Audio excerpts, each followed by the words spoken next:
I think the big thing that we always come back to when it comes to Goblin Slayer is, of course, the plot. Because the plot, while maybe not as relevant as it is in certain episodes, like in the case of episode 6 of season 2, the plot is what keeps everyone coming back for more. As much as we like the Goblin slaying adventures, the tactical warfare, and seeing characters truly open up and bond over the course of a journey, it is, of course, the plot that always has us coming back for more. And, Jesus, man.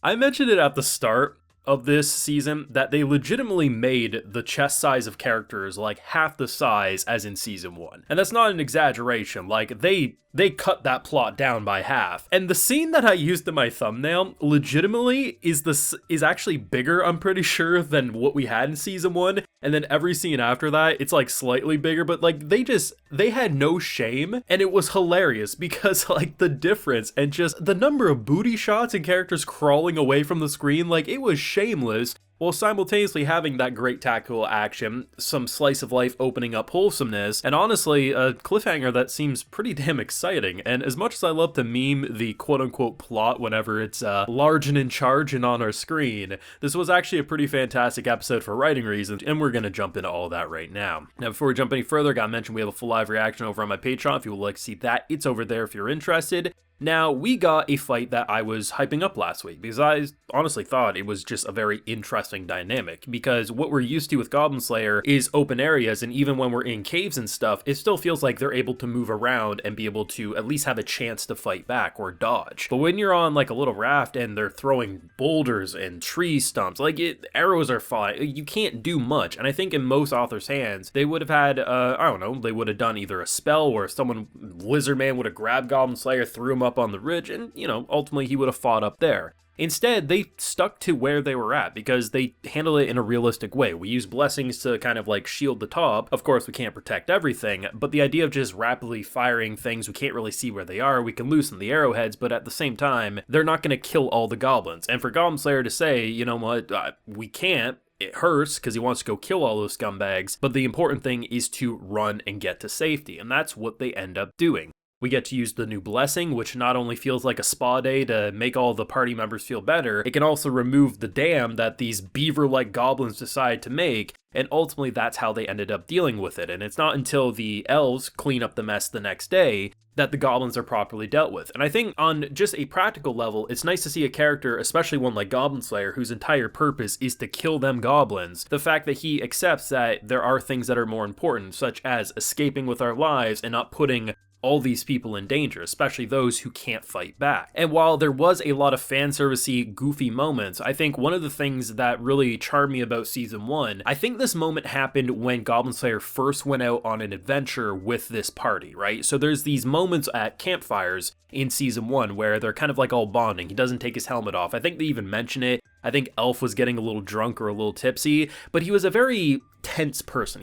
I think he falls asleep sitting up there and they make a joke about it. When you compare season 1 to where he's at now and seeing how, you know, he does take that drink and he just feels like these are his friends and these are his family. And while his mission hasn't changed, and while he did have to give up on his dream to be some big hero like he wanted to back in the day, comparing those moments in season 1 to where we're at season 2, these moments existed in the first season. The people who act like they didn't are completely fooling themselves because they absolutely did. And it helps because I recently watched season 1, so all this is still fresh in my memory. But it's good to remind people because these moments are so different from the first season in the way that Goblin Slayer has become more of a person, but they were always there. And I think that's the brilliant thing about this. You get that action that actually feels like a character thinking things through. He's not just simply slashing his sword around or just saying, you know what, I'm Goblin Slayer, I'm just gonna throw because I can. Oh, what's this? Oh, the wind's like this? I can just kill all the goblins. No, that's stupid, and so many authors go that direction. He does randomly throw shit, but at the same time, it's more about just covering their ass till they can get to safety. But at the same time, to see these characters open up, and I think by taking a trip to an elven homeland and getting to meet our girl's sister and just to see there's a bit of hostility in the way that, you know, elves and dwarves don't really mix, and of course, like, do you really want to go adventuring? There's so many better jobs. But at the same time, we get to experience such a magical area because Goblin Slayer naturally wouldn't take a vacation here, but being invited to a wedding and, you know, wanting to protect his friends makes sense, and we're getting to see something that feels a lot different from season 1, while still remaining true to the essence in terms of the danger and the absolute unknown. I wasn't sure what the hell we were dealing with. I also thought it was an elephant at first. In my defense, I was just looking at the giant legs. I was like, man, those look like elephant legs. I wasn't looking at that dinosaur looking beast and saying elephant like our boy did, but there was some good comedy nonetheless. But I really like the conversation between sisters because you get that kind of like very overly protective big sister role without being a bitch about it. I think it would have been very easy to turn a character like this into just a hostile witch, but instead she just feels like she's speaking a lot of facts. I think if you take a step back and forget that this is an anime that we're watching, why are you wasting your life killing goblins? Why are you doing this? Like, there's so many better ways for her to live her life, but of course we know she is truly happy going about things in this way, and that Goblin Slayer helps her as much as she can help him, sort of a deal. It's gonna be fun though, because this is a beautiful environment. Like, this is one hell of a location to have a wedding, that's for damn sure. And the way the trees are falling over, there's going to be a lot of cool things. And I think that's kind of what they wanted to do this season, is to show a lot different of fights, whether, you know, not just keeping them in caves or fighting goblins in the traditional way. We can